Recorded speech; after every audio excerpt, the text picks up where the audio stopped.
This week, Pope Francis weighs in on the World Cup, we look at the invocation for peace, and we introduce you to another woman shaping the Church.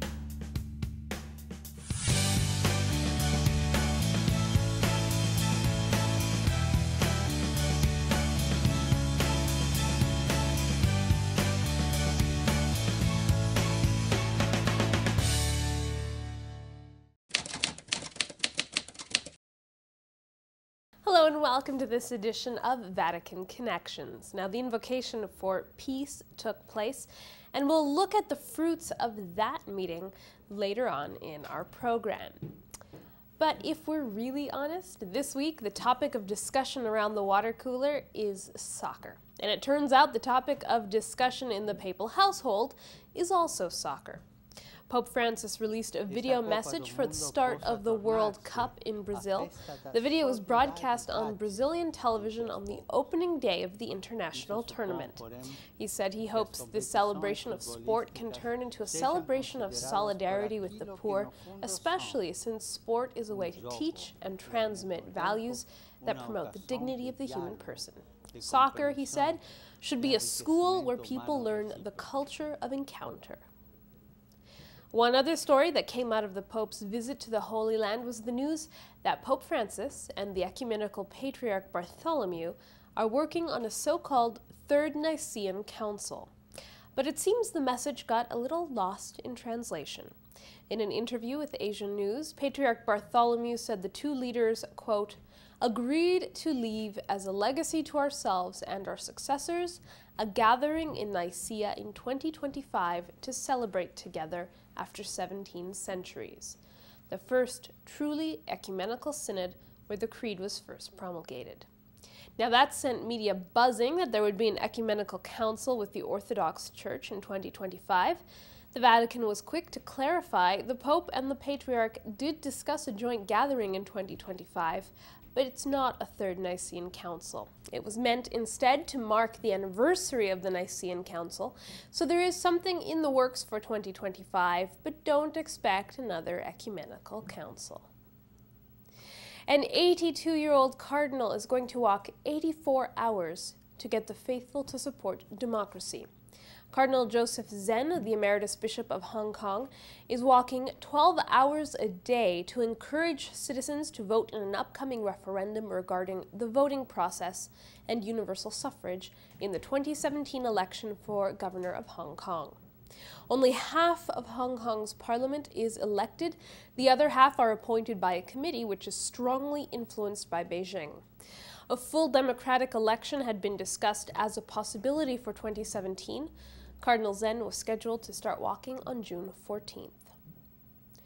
Once again, Pope Francis has given a hint of what his travel itinerary might look like in the next few months and years. He told Mexican President Enrique Peña he is thinking of a trip in the second half of 2015. The Mexican government released the information in a statement about the meeting. President Peña did not suggest a date, saying he preferred to leave it to the Holy Father to discern the most opportune time for such a visit. Last week, we introduced you to our interview series featuring the women of the Church. This week, we continue our series. I spoke to Beth Mahoney. She's the mission director for Holy Cross Family Ministries. She's also a lay woman who has committed her life to the work of the Church.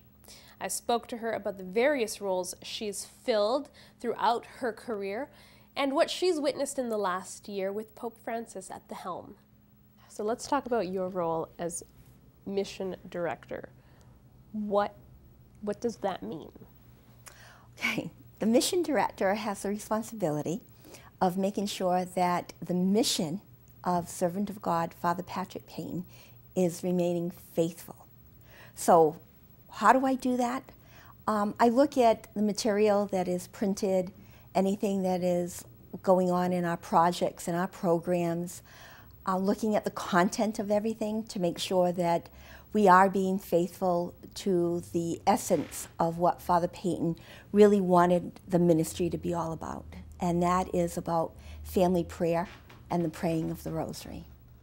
So what are some examples of those different things that are part of the mission, of the different aspects, the face-to-face, the packages that go out, the resources?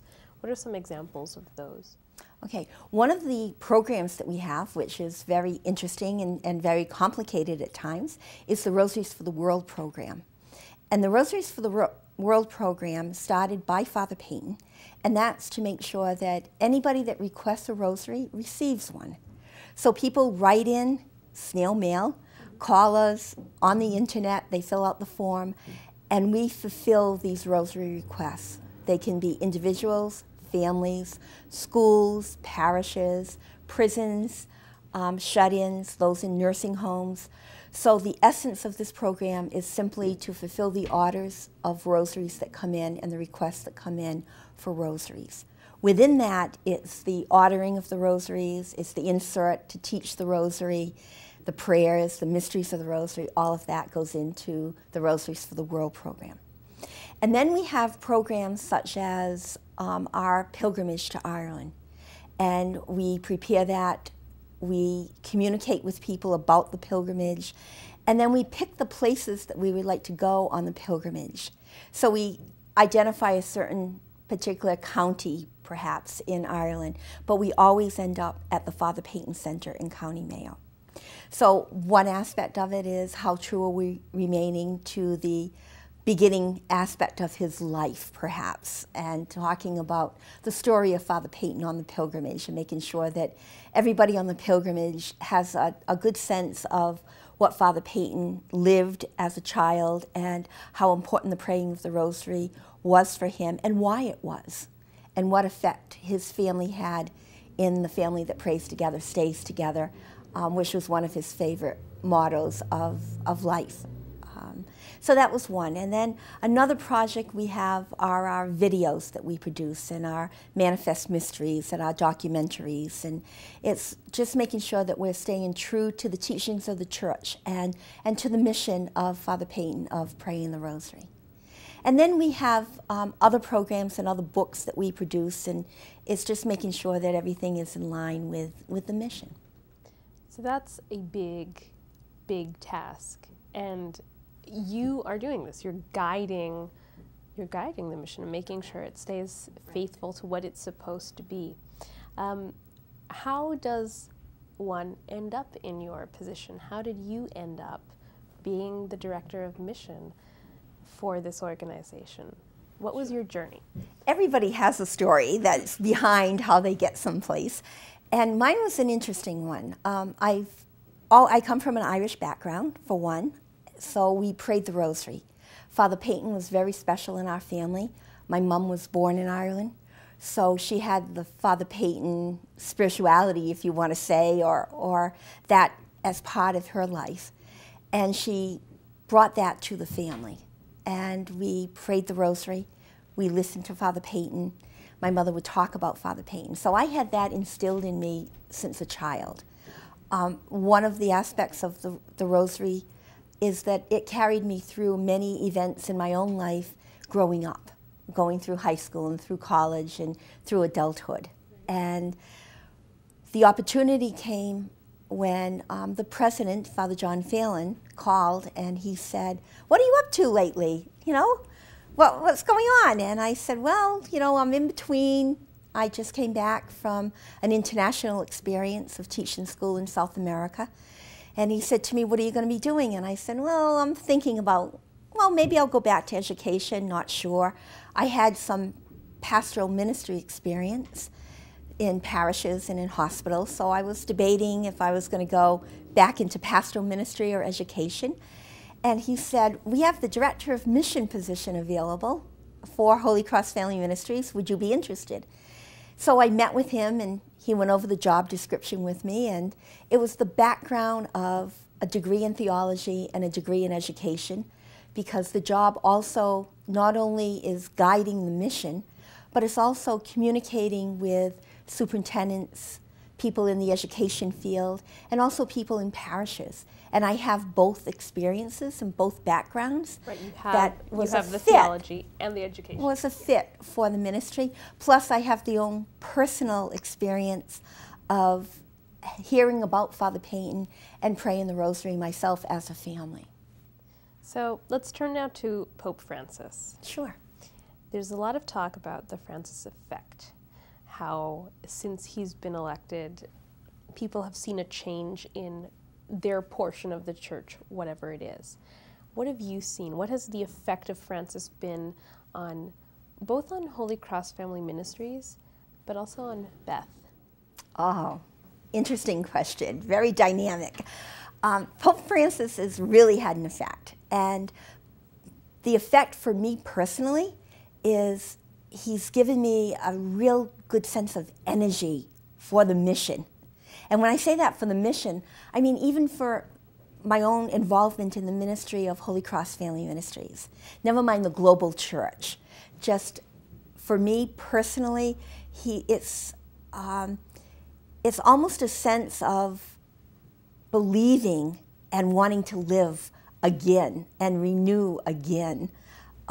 He's given me the sense of enthusiasm for the faith and wanting to share and being excited about it and being filled with energy for that. In the ministry, I find when I go and give presentations in schools and parishes, I go and I present about Mary and about the history of the Rosary and about the Rosary and the mysteries and how we live them. And one of the things that was asked every single time is, what do you think about Pope Francis? You know, what do you think his next move is going to be? And, you know, have you ever met him? And, you know, if you had a chance, what would you say to him? And so the students and the teachers are full of life because of Pope Francis. And he's given us that sense of what it is to be a true disciple. And I think that's part of, for me personally and for the ministry, is something that is a real gift for us individually and for our church right now, that he has been able to give each one of us, is that enthusiasm for God, for Mary, for Jesus, for our faith. Okay, there's something else he said, Pope Francis said early on. I'm going to read the quote. He said, "I've voiced hope that the spaces for a feminine presence that's more capillary and incisive in the church will be enlarged." You're a woman working in the church, and I'm curious, what does that role look like for you? A capillary and incisive role. I'm curious, what does it look like for you, and do you think it doesn't, like, does it not exist yet? Because I'm looking at you and I'm thinking, clearly it exists. It does exist, and I've had some very positive and very enriching and fruitful experiences of being a woman in the church and ministering in the church. I think one of the things that excites me, though, with Pope Francis with this, is the fact that he's recognizing the role of women as a gift and using our talents. And one of the things that I've always struggled with, in a sense, with this, is the fact that we're not in competition with anyone, but we complement. And I think one of the things that is a challenge for us at times with this is that we need, as women, to believe in what we're capable of offering and utilizing those gifts, and not looking at it as a replacement for another person, but to complement with others. And that can be with other women, and it can be with other men. But sometimes I think, for me, when I hear Pope Francis, I think, you know, let's go back into church history, and let's go back to Mary, even, and at the beginning, and talk about her yes and what it was for her to live the events in her life. And she didn't jump up and down and was all excited about being the mother of God at the beginning. She stepped back. She asked some questions. And the angel Gabriel said to her, "Be not afraid." And when the angel said that to her, it kind of freed her to go forward and say yes. And we need to be that way. We need to not be afraid. And I think sometimes when I look at the role of women in the church, I think sometimes we need to look at this is the gift and this is the need, and can we fulfill it? And not look at who the person is or if it's a man or a woman, but look at the God-given gift and grace at this moment and who is being called. Did you know? In a growing number of parishes, women are lay pastoral associates, sharing pastoral duties with priests. They counsel, give communion, prepare liturgies, provide crisis support, give reflections and talks, and like all lay people, they can baptize in emergency situations. The much-awaited Invocation for Peace was held in the Vatican Gardens. Pope Francis met with each leader just prior to that prayer service. The Ecumenical Patriarch Bartholomew also took part in the service. To make everyone feel comfortable, the gathering was held in the gardens of the Vatican Museums because it was the only place without any overtly religious symbols. The prayer portion of the day was built in 3 parts and was organized in chronological order from the oldest to the youngest faith group. A prayer was prayed from each tradition and punctuated with a musical selection from that faith group.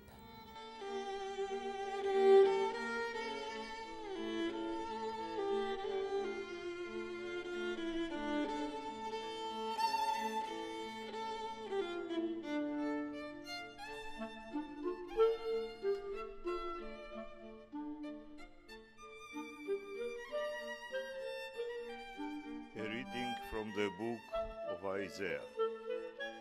For I am about to create new heavens and a new earth. The former things shall not be remembered or come to mind. But be glad and rejoice forever in what I am creating.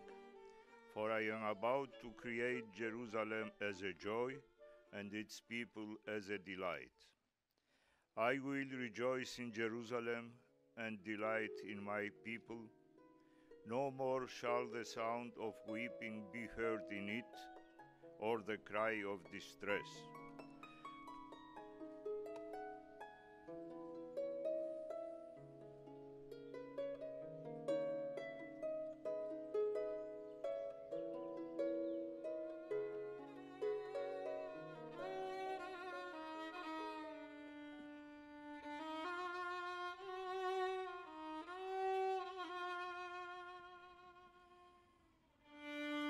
نعوذ بك من شر ما صنعنا نبوء لك بنعمتك علينا ونبوء بذنوبنا وخطايانا.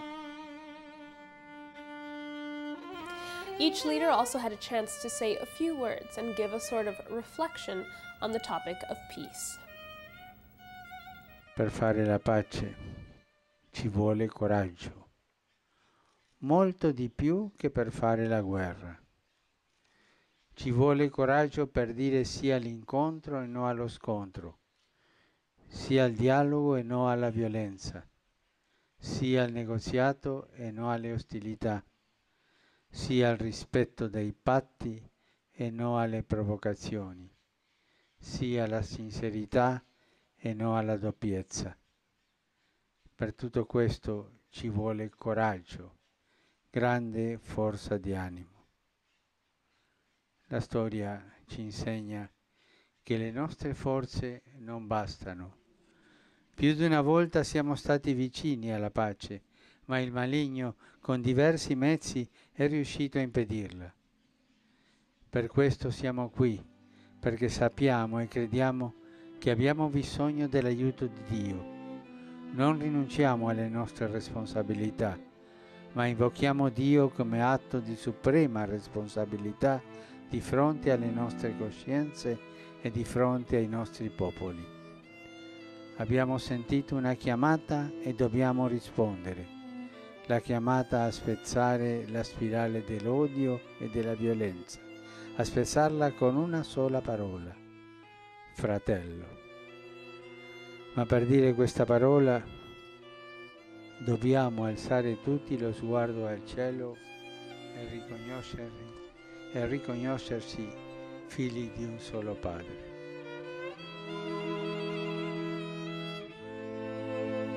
Pope Francis then canceled his appointments and public appearances for 2 days due to a mild indisposition, but was back on Wednesday for the general audience where he tackled the issue of child labor. Catholic News Service has more. Domani, 12 giugno, si celebra la giornata mondiale contro lo sfruttamento del lavoro minorile. Decine di milioni di bambini, sentite bene, decine di milioni di bambini sono costretti a lavorare in condizioni degradanti, esposti a forme di schiavitù e di sfruttamento, come anche ad abusi, maltrattamenti e discriminazione.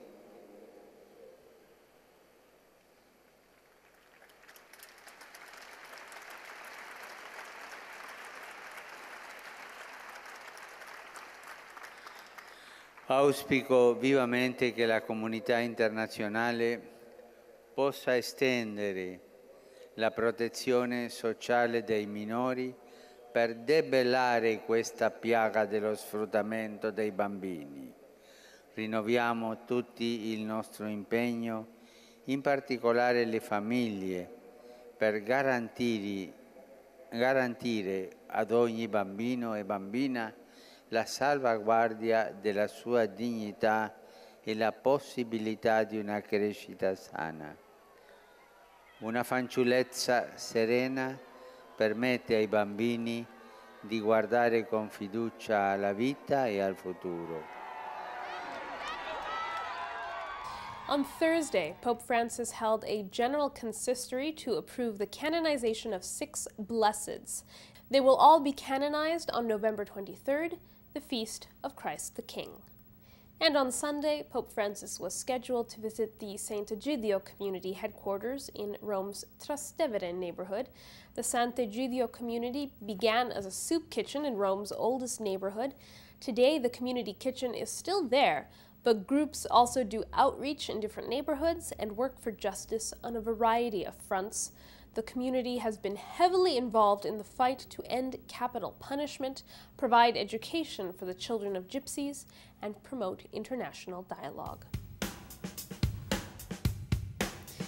This week, our Roman profile looks at a Pentecost tradition in the Eternal City and the unexpected participant who joined in this year.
Vatican Connections is interactive. We answer your questions and explain things you want to know. You can reach us on Twitter at VatiConnections or by email at info@saltandlighttv.org. We'll try our best to answer your questions during this part of our show.